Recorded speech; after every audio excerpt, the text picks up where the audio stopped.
మా NSUI youth Congress సోదరులు ఒక 15 నిమిషాలు ఓపిక పడితే మనం చాలా విషయాలు మాట్లాడుకోవాలి. మరీ ముఖ్యంగా ఈ దేశ ప్రధానమంత్రి నరేంద్ర మోడీ గారు తెలంగాణకు వచ్చి మనకేమన్నా ఇస్తాడేమో అని నేను అనుకున్నా. కానీ గత 10 ఏళ్ల నుంచి ఇచ్చినట్టుగానే ఈసారి కూడా మోడీ గారు గాడిద గుడ్డే మనకిచ్చిపోయిండు. సోనియా గాంధీ గారు, మల్లికార్జున్ ఖర్గే గారు, శ్రీ రాహుల్ గాంధీ గారు, కాంగ్రెస్ పార్టీ చేవెళ్ల పార్లమెంట్ నియోజకవర్గ అభ్యర్థిగా డాక్టర్ రంజిత్ రెడ్డికి అవకాశం ఇస్తే ఈరోజు మహేశ్వరం శాసనసభ నియోజకవర్గ పరిధిలో పెద్దలు మిత్రులు కేఎల్ఆర్ గారి నాయకత్వంలో చల్లా నరసింహారెడ్డి గారు, పారిజాత నరసింహారెడ్డి గారు,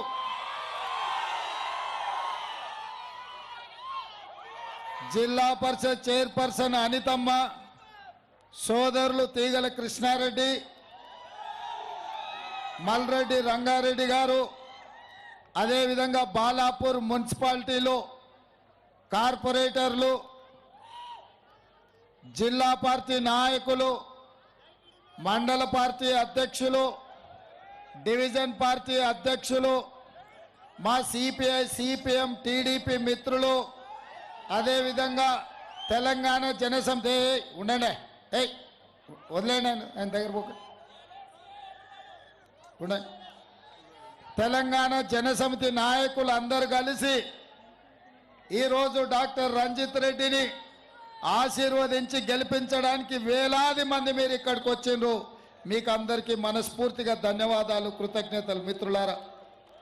మిత్రులారా 10 సంవత్సరాలు మీకందరికీ తెలుసు, బీఆర్ఎస్ పార్టీ కాంగ్రెస్ పార్టీ కార్యకర్తల నాయకుల మీద అక్రమ కేసులు పెట్టి ఆస్తులు ధ్వంసం చేసి అన్యాయంగా జైళ్లకు పంపించి మన మీద అరాచకంగా దాడులు చేస్తుంటే కాంగ్రెస్ పార్టీ కార్యకర్తలు తమ రక్తాన్ని చెమటగా మార్చి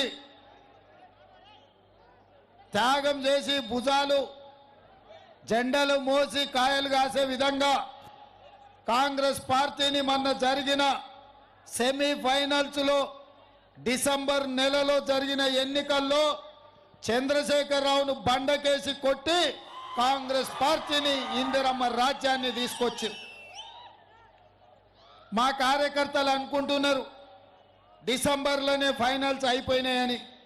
నేను మా ఎన్ఎస్యుఐ యూత్ కాంగ్రెస్ ఇక్కడికి వచ్చిన మా కాంగ్రెస్ పార్టీ కార్యకర్తలకు నేను చెప్పదలుచుకున్నా, మొన్న జరిగిన డిసెంబర్లో జరిగిన ఎన్నికలు సెమీఫైనల్స్ మాత్రమే. సెమీఫైనల్స్లో బీఆర్ఎస్ను చంద్రశేఖరరావును ఓడించి ఇప్పుడు ఫైనల్స్కి వచ్చినాం. ఈ ఫైనల్స్లో బీజేపీ నరేంద్ర మోడీ అమిత్ షా టీమును ఓడించి ఫైనల్స్ గెలవడం ద్వారా రాహుల్ గాంధీ గారిని దేశానికి ప్రధానమంత్రిని చేయాలి. చేవెళ్ల పార్లమెంటు నియోజకవర్గంలో డాక్టర్ రంజిత్ రెడ్డిని మనం ఎంపీగా గెలిపించాలి. అప్పుడే మనం ఫైనల్స్ గెలిచినట్టు. ఇవాళ చంద్రశేఖరరావు బయలుదేరిండు. ఒక 2 ముచ్చట్లు ఆయన గురించి కూడా మనం మాట్లాడుకోవాలి. ఆయన కొడుకు నిన్న మాట్లాడతా మా కారు ఖరాబ్ అయింది, షెడ్డు పోయింది, మళ్ళీ వస్తుంది అంటుండు. నేను కేటీఆర్కి చెప్పదలుచుకున్నా, అయ్యా మీ కారు ఖరాబు కాలే, అనుం చెడ్డది, కార్ఖానకు పోయింది, ఇంకా వాపసు రాదు, తూకం కింద ఈ పక్కనే ఉండే మా జుమరాత్ బజార్లో రాత్రిపూట తూకం కింద అమ్మాల్సిందే, ఇక మళ్ళా వాపసు రాదు.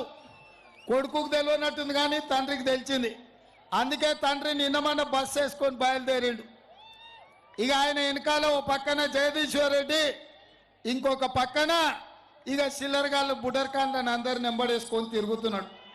ఆయనను చూస్తుంటే వెనకడికి ఎవడో తిక్కలోడు తిరునాళ్ళకు పోతేనంట ఎక్కనిక దిగనికనే సరిపోయిందంట మొత్తం జాతర. ఇవాళ చంద్రశేఖరరావు కూడా మొన్న మిర్యాలగూడ పోయిండు, సూర్యాపేట పోయిండు, భువనగిరి పోయిండు, మహబూబ్ నగర్ పోయిండు, నాగర్ కర్నూలు పోయిండు. ఆయన ఏం చేసిండో చెప్తలేడు. 10 ఏళ్ళు ఏం వెలుగబెట్టిండో, తెలంగాణ ప్రజలకి ఏమి అభివృద్ధి చేసిండో చెప్తలేడు. 100 రోజుల్లో రేవంత్ రెడ్డి ఏం చేయలేదు. అర్జెంటుగా రేవంత్ రెడ్డి దిగిపోవాలి, నేను ముఖ్యమంత్రి కావాలి అంటుండు.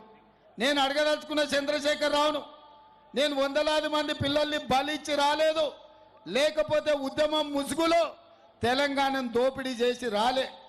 నీ అవినీతి మీద, నీ అరాచకం మీద, నీ దోపిడీ మీద, నీ దొంగతనాల మీద, నీ ఆధిపత్యం మీద, నీ గడీల ముందల తెలంగాణ ప్రజల్ని బానిసలుగా చూసినందుకు గజ్వేల్ ఫామ్ హౌస్లో నిన్ను బొందబెట్టి ఈ కార్యకర్తలు ఇందిరమ్మ రాజ్యం తెచ్చారు. అయ్య పేరో తాత పేరో చెప్పి కేటీఆర్ లాగా మంత్రిని కాలే, బాజాబ్తా కొట్లాడి ప్రజల ఆమోదం తీసుకొని మా నాయకులందరూ మద్దతు ఇచ్చి నన్ను ముఖ్యమంత్రిని చేస్తే కుర్చీలో తీసుకున్నా. అల్లా తప్పగా రాలే బిడ్డ, నువ్వు అనుకుంటే దిగిపోనికే. నువ్వేదో తమాషా అనుకుంటున్నావు, ఏడాది తిరిగే లోపల మళ్ళీ అవుతాని. ఏడాది కాదు చంద్రశేఖర్ రావు, నీ జీవితంలో మళ్ళీ పదవి అనేది లేదు. నీ పదవి అయిపోయింది, నీ మందు సీస ఖాళీ అయిపోయింది. ఇక మళ్ళా నీ జీవితంలో పదవి అనేది నీ కళ్ళతో చూడలేవు. ఇక ఇదే కాదు, నిన్న ఆయన ఖమ్మంలో చెప్తున్నాడు, వచ్చేది సంకీర్ణమే, మనకు 12 ఎంపీలు గెలిస్తే నామ నాగేశ్వరరావు మంత్రి అవుతాడని, కేంద్రంలో మంత్రి అవుతాడంట. ఎవరి చెవులో పువ్వు పెడుతున్నావు చంద్రశేఖర్ రావు నువ్వు? ఎట్లా కాంగ్రెస్కు 40 రావంటివి. కాంగ్రెస్ వాళ్ళు నిన్ను కారోని దగ్గర కూడా రానియరు. ఎవడన్నా టిఆర్ఎస్ వాడు చంద్రశేఖర్ రావు ఇంటి మీద వాలిన కాకి మన ఇంటి మీద వాలిన ఊకునేదే లేదు, ఆ కాకిని కూడా కాల్చేస్తామని చెప్పి మా కాంగ్రెస్ పార్టీ కార్యకర్తలు అంటున్నారు. రేపు మన ప్రభుత్వంలో చేర్చుకునేది లేదు. 14 సీట్లు తెలంగాణలో గెలిచి రంజిత్ రెడ్డిని ఎంపీగా ఎన్నుకొని కేంద్రంలో మహాకూటమి, ఇండియా కూటమి ఇవాళ ప్రభుత్వాన్ని ఏర్పాటు చేయబోతుంది. ఒకవేళ మేము రాకపోతే వచ్చేది బీజేపీ కదా. మరి మేమేమంటున్నాం, బీజేపీలతోని చీకట్ల ఒప్పందం చేసుకున్నాడు. బిడ్డ బెయిల్ కోసం ఈ చేవెళ్ల నియోజకవర్గంలో కాసాని జ్ఞానేశ్వర్ను ఒక బలైన వర్గాలకు సంబంధించిన ముదిరాజు బిడ్డను ఎన్నికల్లో పెట్టి ఆయన ఎన్నికలు కూడా ప్రచారం చేస్తలేరు. ఈడ మా అక్క సబితమ్మ పొద్దటి పూటనేమో కారు గుర్తు అంటుంది, రాత్రిపూటనేమో కమలం గుర్తు అంటుంది. ఇది నిజం కాదా? నిజమా కాదా? కానీ మొన్న అసెంబ్లీ ఎన్నికల్లో మా లక్ష్మణ్ని ఈ నుంచి గెలిపించనుంటే ఈ నియోజకవర్గం అంతా అభివృద్ధి చేసే అవకాశం ఉండే. ఎట్లనో అక్క తప్పించుకున్నది. కానీ ఇవాళ సొంత పార్టీ మొత్తం తీసుకెళ్లి బీజేపీకి తాకట్టు పెట్టిరు. ఇవాళ విశ్వేశ్వర్ రెడ్డి ఆయన కొండ అనుకుంటుండు, మా కార్యకర్తల సంగతి తెలియదు. మేము అండగా ఉంటే కొండైనా బండైనా మా కార్యకర్తలు బద్దలు కొడతారు. ఆయన కార్యకర్తలు ప్రజలు పోతే అపాయింట్మెంట్ తీసుకొని రావాలంటుండంట. అపాయింట్మెంట్ ఏమన్నా నీ దగ్గర వ్యాపారం చేయడానికి వచ్చిండ్రా, లేకపోతే నీ దవాఖానలు ఏమన్నా దుడ్లు తక్కువ చేయమని వచ్చిండ్రా? నీకు ఓట్లు వేసినందుకు వాళ్ళకి సమస్య ఉన్నప్పుడు వాళ్ళు వచ్చి కలుస్తారు. విశ్వేశ్వర్ రెడ్డి కలవాలి, శాతనైతే సాయం చేయాలి, నీ దవాఖానలు ఏమన్నా ఉంటే ఫీజులు తగ్గించాలి. అందుకే ఇవాళ విశ్వేశ్వర్ రెడ్డి రాజకీయాన్ని కూడా ఒక వ్యాపారం లాగా చూస్తున్నాడు, లాభసాటి వ్యవహారంగా చూస్తున్నాడు. ఎంత పెట్టుబడి పెట్టినా ఎంత లాభం వచ్చిందని చూస్తున్నాడు. అట్లాంటి వాళ్లకు రాజకీయం కుదరదు. ప్రజా జీవితానికి విశ్వేశ్వర్ రెడ్డి గారు ఉపయోగం లేదు. నీ దగ్గర ఎట్లాగూ 1000 కోట్లు ఉన్నాయి. మీ మోడీని అడిగి ఉత్తరప్రదేశ్లోనో బీహార్లోనో రాజస్థాన్లోనో రాజ్యసభ తెచ్చుకో విశ్వేశ్వర్ రెడ్డి. ఇక్కడ నీకు ప్రజలు ఓట్లు వేయరు. 5 ఏళ్ళు నిన్ను గెలిపిస్తే 5 పైసలు కూడా ఈ చేవెళ్ళకు తీసుకురాలి. ఆనాడు చంద్రశేఖరరావే ప్రభుత్వం ఉండే, నువ్వే ఎంపీగా ఉంటివి. మళ్ళీ ఇవాళ 10 ఏళ్ళు తెలంగాణను మోసం చేసిన మోడీ పక్కన చేరి ఇవాళ మోడీ తరఫున ఓట్లు అడుగుతున్నావు. నేను సూటిగా అడుగుతున్నా విశ్వేశ్వర్ రెడ్డి గారిని, ఆనాడు కాంగ్రెస్ పార్టీ సోనియా గాంధీ గారు ఔటర్ రింగ్ రోడ్డు చుట్టూతా ITIR కారిడార్ ఇస్తే ఆ ITIR కారిడార్ ద్వారా వేలాది కోట్ల రూపాయల పెట్టుబడులు తెలంగాణకు వచ్చి లక్షలాది ఉద్యోగాలు ఈ ప్రాంతంలో వచ్చేది, ఐటీ పరిశ్రమలతోని ఈ ప్రాంతం అంతా అభివృద్ధి చెందేది, ఈ మహేశ్వరం అంతా కలకలలాడేది. అట్లాంటి ఐటీఐఆర్ను నరేంద్ర మోడీ గారు రద్దు చేసిండ్రు. నువ్వెందుకు నరేంద్ర మోడీకి వద్దని చెప్పలేదు అని నేను విశ్వేశ్వరరెడ్డిని అడుగుతున్నా. బయ్యారం ఉక్కు కర్మాగారం సోనియామ్మ ఇచ్చింది, అది రద్దు చేసిండు. కాజిపేటలో రైల్వే కోచ్ ఫ్యాక్టరీ ఇచ్చిండు, అది రద్దు చేసిండు. ఐఐటి ఇచ్చిండు, ఐఐఎం ఇచ్చిండు. ఇట్లా ప్రతిదీ ఆనాడు కాంగ్రెస్ ఇచ్చినవి రద్దు చేసిండు. ఇక నరేంద్ర మోడీ కూడా 2 సార్లు 10 ఏళ్ళు మనకు హామీలు ఇచ్చిండు. సంవత్సరానికి 2 కోట్ల ఉద్యోగాలు ఇస్తా అన్నాడు. 10 ఏళ్లలో 20 కోట్ల ఉద్యోగాలు ఇవ్వాలి. ఆ లెక్కన తెలంగాణకు 72 లక్షల ఉద్యోగాలు రావాలి. మరి ఇవాళ తెలంగాణకు కేంద్ర ప్రభుత్వం ఉద్యోగాలు ఇవ్వకపోవడం వల్ల 40 లక్షల నిరుద్యోగ యువకులు ఇవాళ తెలంగాణలో దిల్సుఖ్ నగర్లో, అశోక్ నగర్ చౌరస్తాలో, అమీర్పేట చౌరస్తాల నిరుద్యోగులుగా తిరుగుతున్నారు. అదేవిధంగా రైతుల ఆదాయం 2 చేస్తా అన్నాడు. రైతు వ్యతిరేక నల్ల చట్టాలు తెచ్చాడు. పేదోళ్ళ ఖాతాల స్విస్ బ్యాంకులో లక్షల కోట్ల నల్లధనం ఉంది. ఆ నల్లధనం తెచ్చి ప్రతి పేదవాళ్ళు, ముఖ్యంగా మా అక్కల ఆడబిడ్డల ఖాతాలల్లో 15 లక్షల రూపాయలు వేస్తా అన్నాడు. అక్క, 1 రూపాయని వేసిండా మోడీ? 15 లక్షలు వేసిండా? 15,000 వేసిండా? 15 రూపాయలన్నీ వేసిండా? 15 పైసలన్నీ వేసిండా? విశ్వేశ్వరరెడ్డి వచ్చి అడుగుదురా మా అక్కల్ని. మోడీ గారు దుడ్డు కూడా ఇయ్యలే. ఇట్లా అన్ని రకాలుగా మోసం చేసిండు. మరి ఇవాళ చంద్రశేఖరరావు మోసం చేసినందుకు కర్రు కాల్చి వాత పెట్టిర్రు. ఇక నరేంద్ర మోడీ కూడా గదే బాటలు నడిచిండు. ఇవన్నీ చూసన్నా ఇవాళ నరేంద్ర మోడీ గారు తెలంగాణకు వచ్చిండ్రు. మీడియా మిత్రులారా, మీరు ప్రజలకు చూపించాలి. ఇప్పుడు నేను మాట్లాడుతున్నది, ఈ దేశ ప్రధానమంత్రి 10 సంవత్సరాలు ఈ దేశాన్ని వెళ్ళిన ప్రధానమంత్రి తెలంగాణ రాష్ట్రానికి వచ్చి 10 ఏళ్లలో ఇచ్చిన మాట, బయ్యారం ఉక్కు కర్మాగారం గురించి మాట్లాడలే, కాజిపేట రైల్వే కోచ్ ఫ్యాక్టరీ గురించి మాట్లాడలే, ప్రాణహిత చేవెళ్ళ ఎత్తిపోతల పథకాన్ని జాతీయ ప్రాజెక్టు చేస్తానులే, పాలమూరు రంగారెడ్డి ఎత్తిపోతల ప్రాజెక్టును జాతీయ ప్రాజెక్టు చేస్తా అని చెప్పలే, మన ఐటీఐఆర్ కారిడార్ గురించి చెప్పలే, ఐఐఎం ఐఐటి గురించి చెప్పలేదు. ఆయన చిల్లర మల్లర రాజకీయాల గురించి మాత్రమే మాట్లాడాడు. గతం మోసం కాదు, భవిష్యత్తులో ఏం చేస్తాడో కూడా ఒక్క మాట చెప్పలే.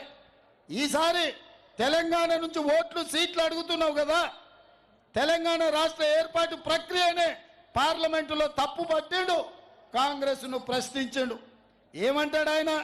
సోనియా గాంధీ లైవ్లు బంద్ చేసి, తలుపులు బంద్ చేసి, తెలంగాణ బిల్లు పాస్ చేసి, తల్లిని చంపి బిడ్డను బతికిచ్చిండు అన్నాడు. దానికన్నా క్షమాపణ చెప్తాడేమో మోడీ అని నేను చూసిన. అది కూడా చెప్పలే. రేపు ఎన్నికల తర్వాత తెలంగాణకి ఏమిస్తాడో, ఏమి తెస్తాడో ఒక్క మాట కూడా చెప్పలే. ఆయన ఉపన్యాసం అంతా ఇన్నా తెలంగాణకి ఏమన్నా చేస్తాడేమో అభినందిద్దామని. పోని 100 రోజుల్లో మనం ప్రభుత్వం చేసిన ఒక్క విషయానన్నా వారు ప్రస్తావిస్తారేమో, ఇది మంచి చేసిండి పిల్లగాడు పర్వాలేదు అంటాడేమని. వచ్చిన మొదటి 48 గంటల్లోనే ఈ రాష్ట్రంలో 35 కోట్ల మంది ఆడబిడ్డలు ఆర్టీసీలో ఉచితంగా ప్రయాణం చేసే అవకాశం ఇవాళ మన పార్టీ ఇచ్చింది. అదేవిధంగా 500 రూపాయలకే ఆడబిడ్డలకు సిలిండర్ ఇంటికాడ ఇచ్చినాం. ఇదే కాదు, ఆర్థిక భారం ఆడబిడ్డలనే ఉంటుంది. కరెంటు బిల్లు కట్టాలంటే ప్రతి పేద వాళ్లకు 200 యూనిట్లు ఉచితంగా ఆడబిడ్డలకే ఈరోజు సహాయం అందేటట్టు నిర్ణయం చేసినాం. ఇన్ని రకాలుగా తెలంగాణ రాష్ట్రంలో ఆడబిడ్డలను ఆదుకోవడమే కాకుండా రాజీవ్ ఆరోగ్యశ్రీ ద్వారా 10 లక్షల రూపాయలతోని పేదలకు ఉచిత వైద్యాన్ని అందించినాం. ఇదైనా మాట్లాడతాడేమని చూసిన. ఇదే కాదు, ఇవాళ ఇందిరమ్మ ఇల్లు పేదలు కట్టుకోనికే 4,50,000 ఇండ్లు 22,500 కోట్ల రూపాయలతోని తెలంగాణ మొత్తం ఇండ్లు ఇస్తున్నాం. అది కూడా మాట్లాడలే.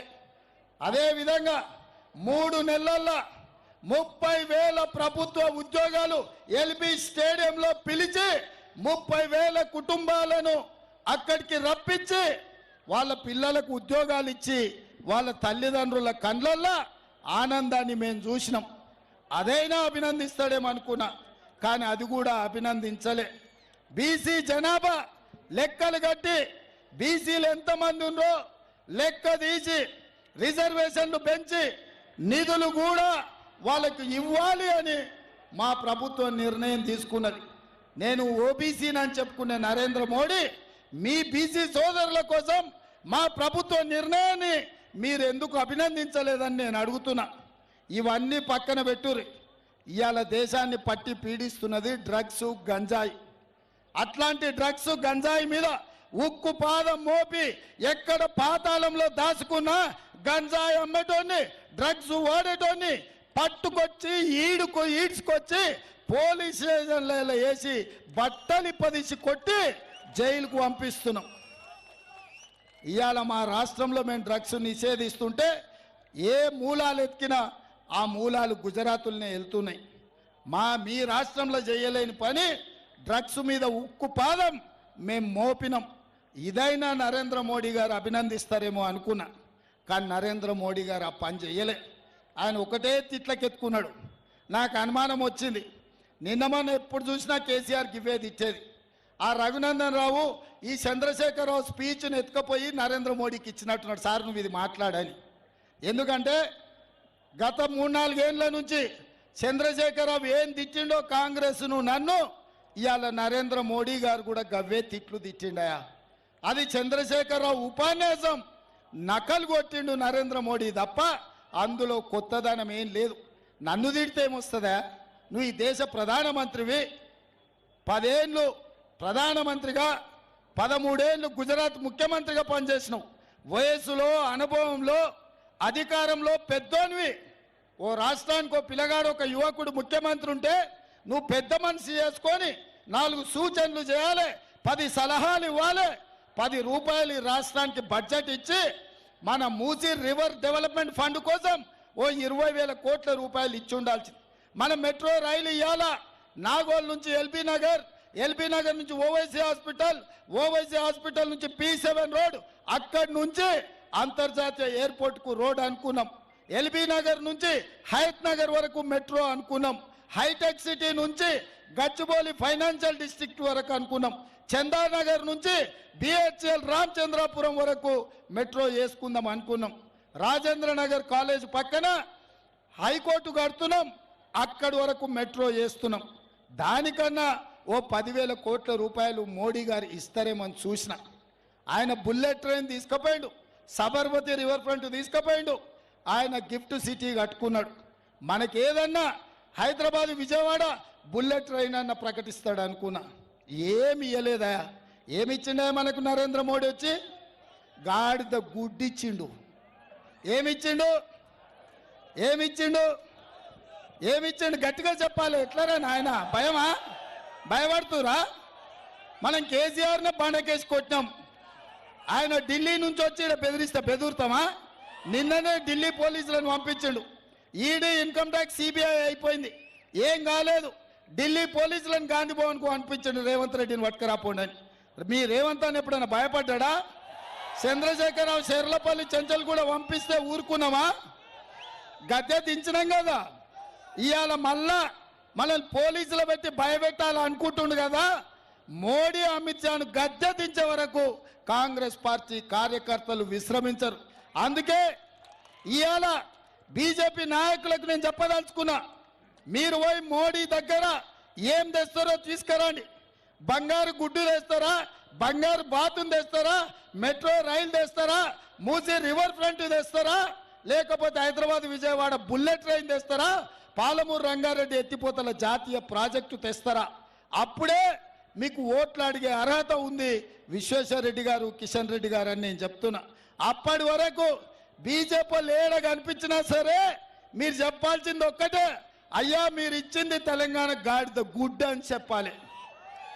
అన్ని ఊర్లలో గాడిద గుడ్డు బొమ్మలు వస్తాయి, ప్రతి చౌరస్తాలో పెట్టుర్రి.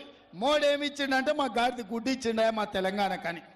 ఆంధ్రప్రదేశ్కి ఏమో 2 పాసిపోయిన లడ్డూలు ఇచ్చిండు, కర్ణాటక ఏమో చెంబెడు నీళ్ళు ఇచ్చిండు, మనకు తెలంగాణకేమో గాడిద గుడ్డి ఇచ్చిండు. గాడిద గుడ్డి ఇచ్చినోడికి మనం ఓటేస్తాం. వేస్తామా? ఇందిరమ్మ ఇండ్లు ఇచ్చిన వాళ్ళకు ఓటేస్తాం, ఆర్టీసీ బస్సులో ఉచితంగా ప్రయాణం చేయటోళ్ళకు ఓటేస్తాం, ఉచిత కరెంట్ ఇచ్చిన వాళ్ళకు ఓటేస్తాం, ఆరోగ్యశ్రీ ఇచ్చిన వాళ్ళకు ఓటేస్తాం, ఇంటికి ఉచితంగా కరెంట్ ఇచ్చిన వాళ్ళకు ఓటేస్తాం. అవునా? అవునా?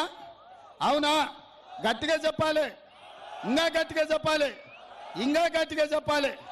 మా వేదిక మీద ఉన్న నాయకుల్ని, మహేశ్వరం నియోజకవర్గ కార్యకర్తలు నేను అడుగుతున్నా, ఇక్కడి నుంచి ఎంత మెజారిటీ ఇస్తారో నాకు ఒక్క మాట చెప్పుర్రి. రాత్రికి ప్రశాంతంగా నేను పోయి నిద్రపోవాలి. 25,000 ఇస్తారా? 25,000 ఒక్క మహేశ్వరం నుంచే మెజారిటీ రావాలి. ఎందుకంటే మా అక్క సబితమ్మ పొద్దుటి పూట కారు అంటుంది, రాత్రిపూట కమలం గుర్తు అంటుంది. हमारे माइनॉरिटी भाइयों और बहनों सुनो, आज बीआरएस बीजेपी के साथ आधी रात को चर्चा कर लिए तय हो गए. अभी बीआरएस वाले बीजेपी वाले को जिताने के लिए काम कर रहा है. इसीलिए मैं साफ साफ एक बात कहना चाहता हूं, अगर कोई भी अचानक ऐसे वैसे अगर बीजेपी को वोट दिए, आने वाले दिनों में SC ST BC minority reservation पूरा निकाल देंगे. वही बात कह रहे. इसीलिए नरेंद्र मोदी जी ये कह रहा है कि इस बार 400 पार. 400 किसी लिए? रिजर्वेशन आरक्षण को रद्द करने के लिए कोशिश कर रहे. सोचकर सब मिलके इस बार कांग्रेस को जिताओ, तभी SC ST OBC minority reservation बच जाएंगे.